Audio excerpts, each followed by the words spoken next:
ছেড়ে যাবে? যাও। মুক্তি পেতে চাও? ওকে, সেটাও দিলাম, কিন্তু অনুরোধ একটাই, ছেড়ে যাওয়ার জন্য কোনো অজুহাত দেখিয়ে যেও না। তোমার আমাকে আর ভালো লাগে না সেটা বলে গেলেই পারতে। শুধু শুধু এইসব হাস্যকর অজুহাত কেন দেখাও? তুমি আমার বদনাম করবে, করো, তাতে একটু খুদ রেখো না। আসলে সত্যিটা তুমিও জানো যে আমার ভালোবাসায় কোনো কমতি ছিল না। তোমার টাইম পাস করা লাগলে অনেক কিছু ছিল।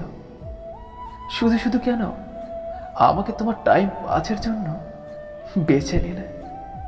আমি তো তোমার কোনো ক্ষতি করিনি, তাহলে আমার সাথেই কেন তোমাকে এমনটা করতে হলো?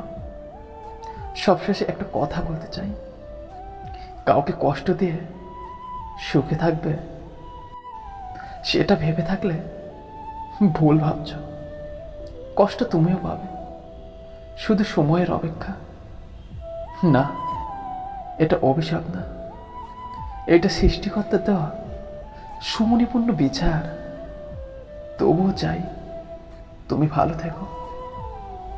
জীবনে অসাধারণ কাউকে চেও না, এমন সাধারণ একজনকে চাও যার কাছে তুমি অসাধারণ হয়ে থাকবে, আর যার ভালোবাসা হবে শুধু তোমার জন্য। জীবনে হয়তো তুমি অনেক কিছু পাবে, আবার অনেক কিছু হারাবে, কিন্তু কিছু পাওয়ার জন্য তোমার জীবনের এমন কাউকে হারিও না যে তোমাকে অনেক বেশি ভালোবাসে।